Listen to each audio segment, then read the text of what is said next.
Welcome to Zee TV news. ఈనాటి వార్తా విశేషాలు. రియల్ టైంలో సమస్యలపై ప్రభుత్వం స్పందించే విధానం అందుబాటులోకి వస్తే ప్రజలకు సత్వర సాయం అందుతుందని సీఎం చంద్రబాబు అన్నారు. రియల్ టైం గవర్నెన్స్ ద్వారా పౌర సేవలు, ప్రభుత్వ కార్యక్రమాలపై 100 రోజుల్లో ప్రత్యేక ప్రాజెక్టు సిద్ధం చేయాలని అధికారులకు సూచించారు. ఈ మేరకు సచివాలయంలోని మొదటి బ్లాక్ లో ఉన్న సెంటర్ ను సీఎం సందర్శించారు. అనంతరం ఆర్టీజీ సెంటర్లోని సీఎస్, డీజీపీ సహా ఉన్నతాధికారులతో సమావేశమయ్యారు. పౌర సేవలను సులభాంతరం చేయడం, పాలనలో వేగం పెంచడంపై సమావేశంలో చర్చించారు. ప్రజలకు సంబంధించిన మాస్టర్ డేటాను అన్ని శాఖలు యాక్సెస్ చేసుకుని సత్వర సేవలను అందించే విధంగా ప్రణాళిక రూపొందించాలని అధికారులను సీఎం ఆదేశించారు. Aadhaar vaccination data, school admission, ration కార్డులో పేర్ల నమోదు, మ్యారేజ్ సర్టిఫికెట్, ఇతర సర్టిఫికెట్లకు సంబంధించిన కార్యక్రమాలు ప్రజలకు ఆటోమేటిక్ గా అందే అంశంపై చర్చించారు. పారిశుద్ధ్యం, ట్రాఫిక్ ప్రమాదాలు, నేరాలు, రోడ్లు, సాగునీటి ప్రాజెక్టులు, పంట కాలువల నిర్వహణ, అగ్రికల్చర్, వరదలు, భారీ వర్షాలు, విపత్తులు, డిజాస్టర్ మేనేజ్మెంట్ వంటి అంశాల్లో రియల్ టైం గవర్నెన్స్ ద్వారా తీసుకోదగిన చర్యలపై అధికారులతో సీఎం చర్చలు జరిపారు. శ్రీవారి లడ్డూ తయారీలో కల్తీపై సిట్ నిజనిజాలు నిగ్గు తేలుస్తుందని రాష్ట్ర దేవాదాయ శాఖ మంత్రి ఆనం రామనారాయణ రెడ్డి అన్నారు. తప్పు చేసింది ఎంతటి వారైనా ఉపేక్షించేది లేదని చెప్పారు. విజిలెన్స్, సిట్ నివేదిక ఆధారంగా బాధ్యులను శిక్షిస్తామన్నారు. తిరుమల శ్రీవారిని దర్శించుకున్న అనంతరం మీడియాతో ఆయన మాట్లాడారు. తిరుమలలో ఎలాంటి అపవిత్ర కార్యక్రమాన్ని జరగనివ్వం. ప్రస్తుత నాణ్యమైన నెయ్యితో లడ్డు, అన్న ప్రసాదాలను టీటీడీ తయారు చేస్తుంది. శ్రీవారి బ్రహ్మోత్సవాలు దిగ్విజయంగా జరగాలని స్వామివారిని ప్రార్థించాం. అక్టోబర్ 4 రాష్ట్ర ప్రభుత్వం తరపున సీఎం చంద్రబాబు పట్టు వస్త్రాలు సమర్పిస్తారు. బ్రహ్మోత్సవాలకు వచ్చే భక్తులకు టీటీడీ అన్ని సౌకర్యాలు కల్పిస్తుంది. వెంకటగిరి పోలేరమ్మ జాతర, కన్యకా పరమేశ్వరి పండుగలను రాష్ట్ర పండుగల జాబితాలో చేర్చాం. టీటీడీకి త్వరలోనే పాలక మండలి ఏర్పాటు చేస్తామని ఆయన అన్నారు. దర్శించి జరగబోయేటువంటి బ్రహ్మోత్సవాలని దిగ్విజయంగా జరపాలని 4వ తారీఖు నుంచి 12వ తారీఖు వరకు జరిగేటువంటి ఈ బ్రహ్మోత్సవాల్లో ఈ రాష్ట్ర ముఖ్యమంత్రిగా శ్రీ చంద్రబాబు నాయుడు గారు స్వామివారికి పట్టు వస్త్రాలని సాంప్రదాయబద్ధంగా కార్యక్రమంలో వారు పాల్గొనడం జరుగుతుంది. తప్పిదం ఎక్కడ జరిగినా తప్పిదమే, అది కొంత అనష్టానికి దారితీస్తుందనే ఉద్దేశంతోనే 4 రోజుల పాటు అధికార యంత్రాంగంతో స్వయంగా రాష్ట్ర ముఖ్యమంత్రి గారు, మంత్రివర్గ సభ్యులు, అధికారులతో సమీక్ష చేసిన తర్వాత సిట్ని వేయడం జరిగింది. దాని కార్యక్రమం అది ఇంకా ముందుకు సాగుతుంది. ఎక్కడ ఏమి జరిగింది అనేటువంటి విషయం ఆ నివేదికలన్నీ బయట పెడతాయి. ఇవాళ రాబోయేటువంటి బ్రహ్మోత్సవాల మీదే మా దృష్టి తప్ప ఈ జరిగినటువంటి చిన్న అపవిత్ర కార్యక్రమాన్ని నేను పవిత్రమైనటువంటి ఆలోచనతో నిన్ననే మహాశాంతి యాగం చేయడం జరిగింది. స్వామివారి యొక్క అన్నప్రసాదం దగ్గర నుంచి లడ్డూ ప్రసాదాలు, ఇతర స్వామివారికి నైవేద్యంగా ఇచ్చేటువంటి అన్ని ప్రసాదాలు కూడా ఏ గ్రేడ్ క్వాలిటీలోనే ప్రసాదాలు ఉండాలి. ఏ ఒక్కదానిలో కూడా తేడా ఉన్నా కూడా ఉపేక్షించమనేటువంటి విషయం ముఖ్యమంత్రి గారు ఇవాళకి ఇప్పటికే స్పష్టం చేయడం జరిగింది. అదేవిధంగా అధికార యంత్రాంగం కూడా ఇక్కడ పనిచేయడం జరిగింది. ఎలాంటి అపవిత్ర కార్యక్రమాన్ని తిరుమలలో జరగనివ్వం. జరుగుతుంటే మేము ఉపేక్షించం కూడా. రిపోర్ట్లు వస్తాయి కదా, రిపోర్టు నివేదిక అందగానే ఎవరు తప్పు చేసినా ఏ ఒక్కరిని క్షమించేది లేదు. వారి ఉద్యోగస్తుల, అనధికారుల ఎవరిని కూడా ఉపేక్షించదు ఈ ప్రభుత్వం. టీటీడీ మాజీ చైర్మన్, వైసీపీ నాయకులు భూమన కరుణాకర్ రెడ్డి తిరుమలలో ఓవర్ యాక్షన్ చేశారని గుంటూరు తూర్పు ఎమ్మెల్యే మహమ్మద్ నజీర్ అహ్మద్ అసహనం వ్యక్తం చేశారు. తక్షణమే ఆయన్ను అరెస్టు చేయాలని డిమాండ్ చేశారు. తిరుమల లడ్డు ప్రసాదం కల్తీ జరగడంపై వైసీపీ నేతలు అనాలోచితంగా మాట్లాడడం దుర్మార్గమన్నారు. గుంటూరు గోరంట్ల వెంకటేశ్వర స్వామి దేవస్థానంలో జన సైనికులు 9 రోజుల పాటు ప్రాయశ్చిత్త దీక్షను స్వీకరించారు. ఈ కార్యక్రమానికి గుంటూరు తూర్పు పశ్చిమ ఎమ్మెల్యేలు మహమ్మద్ నజీర్ అహ్మద్, గల్లా మాధవి హాజరయ్యారు. ఈ సందర్భంగా వారు మాట్లాడుతూ తిరుమల తిరుపతి దేవస్థానం పవిత్రతను కాపాడడంలో గత ప్రభుత్వ నిర్లక్ష్యం, అహంకారంగా వ్యవహరించిందని మండిపడ్డారు. మహాప్రసాదమైన లడ్డూ తయారీ కోసం స్వచ్ఛమైన నెయ్యితోనే విషయంలో కక్కుర్తిపడి కోట్లాది మంది భక్తుల మనోభావాలను దెబ్బతీశారని ధ్వజమెత్తారు. జనసేన పార్టీ రాష్ట్ర ప్రధాన కార్యదర్శి బోనబోయిన శ్రీనివాస్ యాదవ్, జిల్లా అధ్యక్షులు గాది వెంకటేశ్వరరావు స్వామివారి దీక్షను స్వీకరించారు. ఈ కార్యక్రమంలో బీజేపీ జిల్లా అధ్యక్షులు వనమా నరేంద్ర, ఎన్డీఏ కూటమి నాయకులు పెద్ద సంఖ్యలో పాల్గొన్నారు.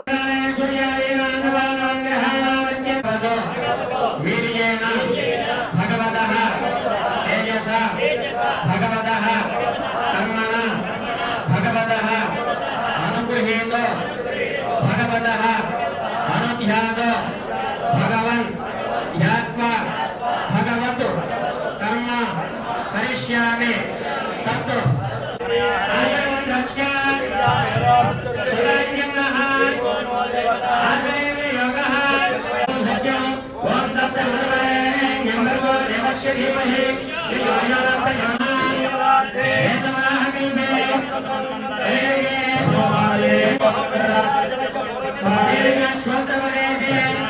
మిగతా వాళ్ళంతా గోత్రం చెప్పిన వాళ్ళు తర్వాత గోత్రోద్భవస్య గోత్రం చెప్పుకోండి.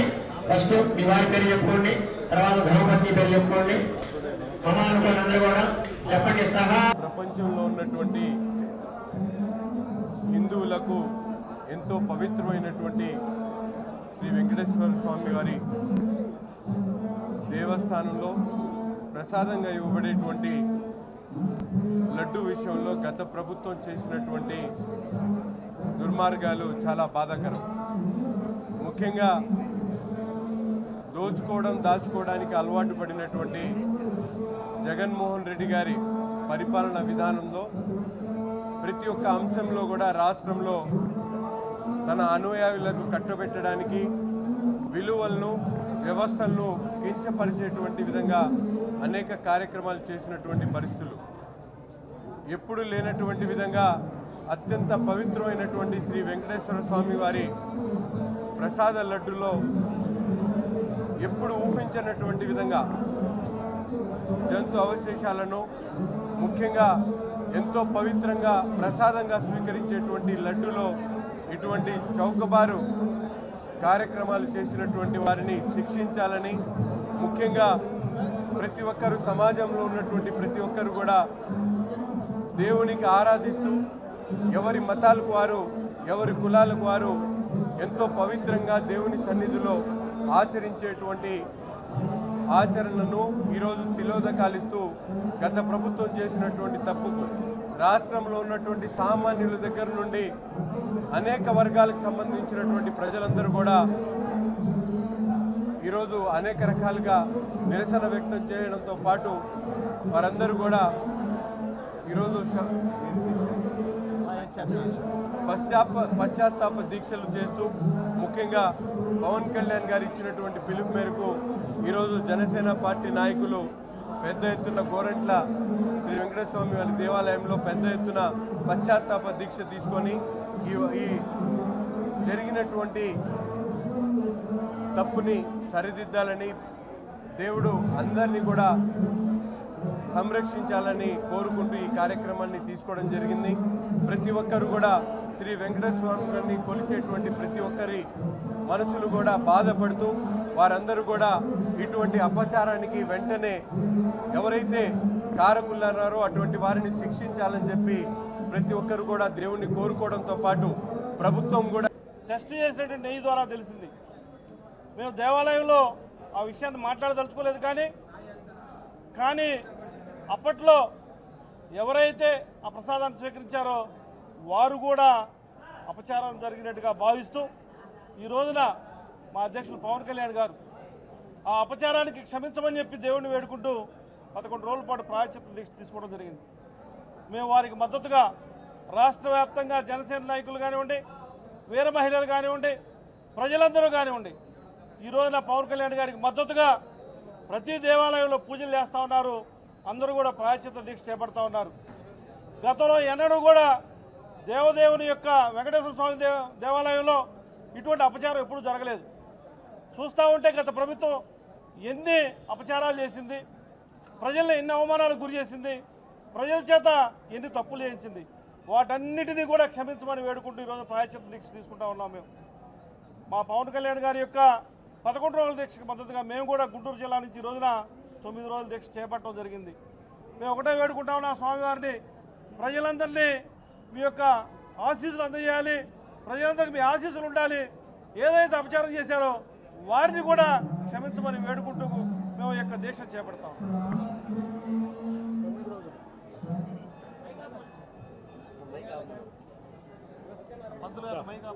మీడియా మిత్రులందరికీ నమస్కారం. ఈ రోజున రాష్ట్రంలో ఉన్నటువంటి పరిస్థితుల దృష్ట్యా అధికారంలో ఉన్నటువంటి రాజకీయ పార్టీ ఈ రాష్ట్రంలో చేసినటువంటి అకృత్యాలన్నీ కూడా రోజుకోటి వెలుగులోకి రావటం గమనిస్తూనే ఉన్నాం. దీనిలో భాగంగా యావత్ ప్రపంచం ఎంతో పవిత్రంగా భావించేటటువంటి పూజించేటటువంటి కలియుగ దైవం వెంకటేశ్వర స్వామి సన్నిధి తిరుమలలో గతంలో అపచారం జరిగిందనేది బయటికి రావటం, ఒక్కసారిగా రాష్ట్ర ప్రజలందరూ కూడా దిగ్భ్రాంతికి గురయ్యి చాలా దుఃఖసాగరంలో ఉన్నట్టుగా ప్రజలందరూ ఉంటే దానికి మళ్ళా దేవుడే సరిచేయాలనే ఒక ఆలోచనతో దైవాన్ని నమ్మినటువంటి జనసేన పార్టీ అధ్యక్షుడు పవన్ కళ్యాణ్ గారు ఒక 11 రోజులు దీక్ష తీసుకుని తిరుమల లడ్డు వివాదంపై సీబీఐతో విచారణ జరిపించాలని దేశమంతా కోరుకుంటుందని మాజీ మంత్రి అంబటి రాంబాబు తెలిపారు. హిందుత్వాన్ని రెచ్చగొట్టడానికి చంద్రబాబు ఆరోపణ చేశారని స్పష్టమైపోయిందన్నారు. డీఏజీ స్థాయి అధికారితో విచారణ జరిపిస్తామని చంద్రబాబు అంటున్నారని, టీటీడీ ప్రసాదం తయారీపై పెద్ద ఆరోపణ చేసి డీఏజీ స్థాయి అధికారితో విచారణ చేయిస్తారా అని ప్రశ్నించారు. ఈ మేరకు గుంటూరులో అంబటి రాంబాబు మీడియాతో మాట్లాడుతూ లడ్డులో కల్తీ నెయ్యి వాడారా అనే ప్రశ్నకు సమాధానం చెప్పడం లేదని, తప్పు చేసిన వాళ్లే ప్రాయశ్చిత్త దీక్ష చేపడతారని విమర్శించారు. టీటీడీ లడ్డుపై పూర్తి స్థాయి విచారణ జరగాల్సిందేనని అన్నారు.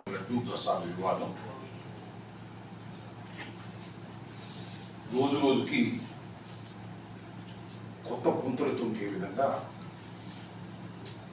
తెలుగుదేశం పార్టీ వారి అనుకూలంగా ఉన్న మీడియా, కూటమిలోని పార్టీలు తీవ్రమైన ప్రచారం చేసే కార్యక్రమాన్ని చేపట్టారు. ఎప్పుడైతే నారా చంద్రబాబు నాయుడు గారు ముఖ్యమంత్రి స్థాయిలో ఉండి తిరుపతి లడ్డూ వివాదాన్ని ప్రస్తావన చేశారు, 18వ తారీఖున కూటమి ఎమ్మెల్యేల మీటింగ్ సమావేశంలో ఆయన జంతువుల కొవ్వు లడ్డూ తయారీలో ఉపయోగించినటువంటి నెయ్యిలో కల్తీ కలిసింది అనేటువంటి ఆరోపణ చేశారో, ఆ ఆరోపణ తరువాత అందరూ ఒకసారి ఉలిక్కిపడి అనేక వ్యాఖ్యలు చేశారు. దేశవ్యాప్తంగా, రాష్ట్ర వ్యాప్తంగా తెలుగు వారు ఎక్కడున్నా కూడా అందరూ కామన్గా చేసినటువంటి కామెంట్ ఏంటంటే దీన్ని నిక్కు తేల్చాలి. ఇది జగన్మోహన్ రెడ్డి గారి ప్రభుత్వం అధికారంలో ఉన్నప్పుడు లడ్డూ ప్రసాదంలో కల్తీ కలిసిందని అధికారంలో ఉన్నటువంటి ఒక ముఖ్యమంత్రి గారు చేసినటువంటి ఆరోపణ రాజకీయ ఆరోపణగా మిగిలిపోకూడదు, దీనికి ఒక లాజికల్ ఎండ్ కావాలి అనేటువంటి ఉద్దేశంతో అనేక మంది దీని మీద ఎంక్వైరీకి డిమాండ్ చేశారు. కొంతమంది అయితే సిబిఐ ఎంక్వైరీ అన్నారు, కొన్ని పార్టీలు, కొందరైతే సిటీకి జడ్జి చేత విచారణ జరిపించాలన్నారు, కొందరైతే సిట్టింగ్ జడ్జి పర్యవేక్షణలో ఒక ప్రత్యేకమైన స్పెషల్ ఇన్వెస్టిగేషన్ టీమును వేసి వారి చేత విచారణ జరిపించాలి. ఇది పెద్ద ఆరోపణ, మతపరమైనటువంటి ఆరోపణ. భారతదేశంలో హిందూ మతానికి సంబంధించినటువంటి ఒక పవిత్రమైన దేవాలయంలో ఇలాంటివి తయారయ్యేదనేటువంటి ఆరోపణ చాలా భయంకరమైన ఆరోపణ. దీన్ని ఆ స్థాయిలో విచారణ జరిపి వాస్తవాలు నిగ్గు తేల్చి నిజమైతే ఆ దోషుని శిక్షించాలి అనేటువంటి డిమాండ్ సర్వవ్యాపితంగా వినిపించింది. తిరుమల తిరుపతి దేవస్థాన పవిత్రతను కాపాడేందుకు ఎన్డీఏ కూటమి ప్రభుత్వం కట్టుబడి ఉందని గుంటూరు పశ్చిమ ఎమ్మెల్యే గళ్లా మాదిరి స్పష్టం చేశారు. కలియుగ దైవం వెంకటేశ్వర స్వామివారి ప్రసాదం అపవిత్రమైన విషయాన్ని దేశ ప్రజలందరూ జీర్ణించుకోలేకపోతున్నారని ఆవేదన వ్యక్తం చేశారు. వైసీపీ పాలనలో జరిగిన అపచారాన్ని మన్నించాలని కోరుతూ రాష్ట్ర ఉప ముఖ్యమంత్రి పవన్ కళ్యాణ్ ప్రాయశ్చిత్త దీక్ష చేపట్టారని చెప్పారు. దీనికి సంఘీభావంగా జన సైనికులు 9 రోజుల పాటు ఈ దీక్షను కొనసాగించడం గొప్ప విషయమన్నారు. గుంటూరు గోరంట్ల శ్రీ వెంకటేశ్వర స్వామి దేవస్థానంలో జన సైనికులు స్వీకరిస్తున్న దీక్షకు మద్దతుగా గుంటూరు పశ్చిమ నియోజకవర్గ కార్యాలయం నుండి గోరంట్ల శ్రీ వెంకటేశ్వర స్వామి దేవస్థానం వరకు ఎమ్మెల్యే గల్లా మాధవి ఆధ్వర్యంలో భారీ బైక్ ర్యాలీ కార్యక్రమం జరిగింది. ఈ సందర్భంగా ఎమ్మెల్యే మాధవి మీడియాతో మాట్లాడుతూ వైసీపీ పాలనలో ప్రజలతో పాటు దేవునికి కూడా అన్యాయం జరిగిందన్నారు. గత పాలకులు కక్కుర్తి కారణంగానే మహాప్రసాదంగా భావించే తిరుపతి లడ్డు తయారీలో కల్తీ జరిగిందన్నారు. దీనిపై రాష్ట్ర ప్రభుత్వం ప్రత్యేక సిట్ ఏర్పాటు చేసిందని, నిందితులకు శిక్ష తప్పదని హెచ్చరించారు. అందరికీ నమస్కారం అండి. ఈరోజు తిరుమల లడ్డు అనేది ఎంత వివాదాస్పదంగా మారిందో మనం అందరం చూస్తూ ఉన్నాము. గడిచిన 5 ఏళ్లలో ఈ ప్రభుత్వం చేసిన దుర్మార్గాలు 1 కాదు 2 కాదు, ఆఖరికి ప్రజల యొక్క మనోభావాన్ని దెబ్బతీసే విధంగా ఈరోజు తిరుమల తిరుపతి దేవస్థానం లడ్డూతో సహా అపవిత్రం చేసిన పరిస్థితులు మనం చూస్తూ ఉన్నాము. ప్రజలకి రకరకాల అంశాలతో తీవ్ర ఆవేదనని, అదేవిధంగా అన్యాయానికి గురి చేసిన గత వైసీపీ ప్రభుత్వం ఆఖరికి దేవుడి విషయంలో కూడా వదలలేదు అని అంటే ఈరోజు మనం ఆలోచించాల్సిన విషయం. ఇలాంటి ప్రభుత్వాన్న మనం ఈ 5 ఏళ్లు భరించాము, ఇలాంటి ప్రభుత్వాన్న మనం నమ్మాము అని ఈరోజు ఆలోచించుకోవాల్సిన, ఆత్మ పరిశీలన చేసుకోవాల్సిన అవసరం ఉంది. దేవస్థానం అనేది ఎక్కడో ఆంధ్రప్రదేశ్లో చిత్తూరు జిల్లాలో ఉండే ఒక వెంకటేశ్వర స్వామి గుడి కాదు. అది యావత్ రాష్ట్రానికి, అదేవిధంగా భారతదేశంలోనే ప్రాముఖ్యత పొందింది. ఈరోజు దేశ విదేశాల నుంచి కూడా తిరుమల తిరుపతి దేవస్థానానికి విశేషంగా భక్తులు రావడం మనం చూస్తూ ఉన్నాం. అలాంటి ప్రఖ్యాతిగాంచిన దేవస్థానంలో లడ్డు విషయం ఎంత పవిత్రమైన ప్రసాదం మనం భావించే ప్రసాదాన్ని కూడా ఈరోజు కల్తీ చేసి, అందులో అది కూడా జంతువు కొవ్వుని కలుపుతూ దాన్ని కల్తీగా మార్చి కేవలం 1000 రూపాయల నుంచి 300 రూపాయలకి లీటర్ దొరుకుతుంది నెయ్యి అన్న ఒక కుంచిత ఆలోచనతో పవిత్రతని, ప్రజల మనోభావాల్ని లెక్క చేయకుండా ఎవరు ఎలా ఆలోచిస్తే ఏంటి, ఇది మనకు సంబంధించిన విషయం కాదు అన్నట్టుగా ఈరోజు ఆ ప్రభుత్వం ప్రవర్తించిన తీరుని మనం పూర్తిగా ఖండించాల్సిన విషయం ఉంది. అయితే దాంట్లో భాగంగానే ఈరోజు చంద్రబాబు నాయుడు గారు పెట్టిన యజ్ఞం కానివ్వండి, పవన్ కళ్యాణ్ గారు చేపట్టిన దీక్ష కానివ్వండి, వీటికి మేము ఎప్పుడు మద్దతుగా నిలుస్తున్నాము. ఆ మద్దతులో భాగంగానే ఈరోజు మన పశ్చిమ నియోజకవర్గ అధ్యక్షులు, జనసేన అధ్యక్షులు శ్రీను గారు పిలుపు మేరకు వారు చేపడుతున్న ఈ దీక్షకి మేమంతా మద్దతుగా తెలుగుదేశం పార్టీ నాయకులు, కార్యకర్తలు, అభిమానులు అందరూ కూడా ఆ దీక్షకి మేము మద్దతు పలుకుతూ ఈరోజు ర్యాలీగా గోరంట్ల వెంకటేశ్వర స్వామి గుడి దగ్గర నుంచి వారు చేపట్టే దీక్షకి మేమంతా సంఘీభావం తెలపడానికి బయలుదేరాం. రాష్ట్రంలో పలు నామినేటెడ్ పోస్టులను రాష్ట్ర ప్రభుత్వం భర్తీ చేసింది. 20 కార్పొరేషన్లకు చైర్మన్లు, సభ్యులు నియమించింది. ఈ నియామకాల్లో టీడీపీతో పాటు బీజేపీ, జనసేన నేతలకు ప్రాధాన్యం కల్పించారు. ఆర్టీసీ చైర్మన్ గా మాజీ ఎంపీ కొనకళ్ళ నారాయణను ప్రభుత్వం నియమించింది. వర్స్పోర్ట్ చైర్మన్ గా అబ్దుల్ అజీజ్, 20 సూత్రాలు అమలు committee chairman Lanka Dinakar, SAAP chairman గా రవినాయుడును ఎంపిక చేసింది. మొత్తం 99 మందితో జాబితాను ప్రకటించింది. ఈ జాబితాలో బీసీ, ఎస్సీ, ఎస్టీ మైనార్టీలకు ప్రభుత్వం చోటు కల్పించింది. ఇందులో భాగంగా గుంటూరు జిల్లాకు చెందిన పిల్లి మాణిక్యరావుకు leather industries development corporation chairman పదవి దక్కింది. టీటీడీ రాష్ట్ర అధికార ప్రతినిధిగా ఆయన చురుగ్గా పనిచేశారు. డిప్యూటీ సీఎం పవన్ కళ్యాణ్ కు నటుడు ప్రకాష్ రాజ్ కౌంటర్ ఇచ్చారు. తిరుమల లడ్డు వివాదంపై ఏర్పాటు చేసిన ప్రెస్ మీట్ లో పవన్ ప్రకాష్ రాజ్ పై విమర్శలు చేశారు. ఆ విమర్శలకు ప్రకాష్ రాజ్ స్పందిస్తూ పవన్ కు కౌంటర్ ఇచ్చారు. పవన్, నేను చేసిన ట్వీట్ ఏంటి? నా ట్వీట్ పై మీరు మాట్లాడుతుందేంటి? మరోసారి నా ట్వీట్ ను చదివి అర్థం చేసుకోండి. నేను షూటింగ్ నిమిత్తం విదేశాల్లో ఉన్నాను. 30వ తేదీ తర్వాత వస్తాను. మీ ప్రతి మాటకు సమాధానం చెప్తాను. మీకు వీలైతే నా ట్వీట్ ను మళ్ళీ చదివి అర్థం చేసుకోండి అంటూ వీడియోని విడుదల చేశారు. శ్రీ పవన్ కళ్యాణ్ గారు, నేను ఇప్పుడే మీ ప్రెస్ మీట్ ని చూశాను. నేను చెప్పిందేంటి? మీరు దాన్ని అపార్థం చేసుకుని తిప్పుతున్నదేంటి? నేను ఇప్పుడు విదేశాల్లో షూటింగ్లో ఉన్నాను. 30వ తారీఖు తర్వాత వచ్చి మీ ప్రతి మాటకి సమాధానం చెప్తాను. ఈ మధ్య మీకు వీలైతే నా ట్వీట్ని మళ్ళీ చదవండి, అర్థం చేసుకోండి ప్లీజ్. గుంటూరు ప్రభుత్వ ఆసుపత్రి పరిసరాలను పరిశుభ్రంగా ఉంచేందుకు రోగులు, వారి సహాయకులు తోడ్పాటు అందించాలని సూపరింటెండెంట్ డాక్టర్ కిరణ్ కుమార్ సూచించారు. మంగళవారం స్వచ్ఛత హీ సేవలో భాగంగా ఆయన శ్రమదానం చేశారు. ఆసుపత్రి బయట నెలకొన్న అపరిశుభ్రతను ఆయన పరిశుభ్రం చేశారు. నిరుపయోగంగా ఉన్న తాటాకు పందిరిని ఆయన తొలగించారు. హోటల్ వద్ద అపరిశుభ్రంగా ఉండటంపై ఆయన అసంతృప్తి వ్యక్తం చేశారు. సరైన వాతావరణం కల్పించకుండా నిర్వహణ ఎలా చేస్తారంటూ విచారం వ్యక్తం చేశారు. చెత్తా చెదారం తొలగించారని ఆయన సూచించారు. అనంతరం ఆసుపత్రి గోడలకు రంగులు వేశారు. ఈ సందర్భంగా డాక్టర్ కిరణ్ కుమార్ మాట్లాడుతూ ఆసుపత్రిని పరిశుభ్రంగా ఉంచాలని కోరారు. రోగులు వారి సహాయకులు ఆసుపత్రిలో ఎలాంటి వ్యర్థ పదార్థాలను తీసుకుని రావద్దని ఆయన అన్నారు. చిన్న రూమ్ ఉంది, ఆ రూమ్ ఇట్లా కరుడుగా ఉంది. ఇది గత కొంతకాలం నుంచి రెడ్ పెయింట్ వేసేసి ఒక యూనియన్, మన హాస్పిటల్ ఎంప్లాయీస్ యూనియన్ ఇక్కడ పేరు రాస్తున్నారు. ఇవాళ మేము ఏం చేసామంటే హాస్పిటల్ పరిశుభ్రంగా ఉండాలని యూనియన్ నాయకుడైన బాలయ్య గారితో మాట్లాడి ఇదంతా కూడా మేము చిన్నగా తెల్ల పెయింట్ వేసుకుంటాం బాబు, నువ్వు యూనియన్ సంబంధించి ఒక చిన్న బోర్డు ఒకటి ఇక్కడ పెట్టుకో, మాకు అభ్యంతరం లేదు. బట్ హాస్పిటల్లో శుభ్రంగా లేదు కాబట్టి ఇమీడియట్గా తెల్ల పెయింట్ వేయడానికి బాలయ్య గారి పర్మిషన్ తీసుకొని యూనియన్ నాయకుడైన బాలయ్య గారి పర్మిషన్తో చేస్తున్నాం కాబట్టి బాలయ్య గారికి కూడా సభాముఖంగా మీడియా ముఖంగా కూడా కృతజ్ఞతలు తెలియజేస్తాను. అలానే హాస్పిటల్లో పనిచేసే వాళ్ళే కాకుండా ఇక్కడికి వచ్చే ప్రతి ఒక్క రోగుల సహాయకులు కూడా హాస్పిటల్ పరిశుభ్రానికి, హాస్పిటల్లో ఉన్న పరిశుభ్రమైన వాతావరణానికి సహకరించాలని కోరుతున్నాను. ఈ వార్తలు ఇంతటితో సమాప్తం. నమస్కారం.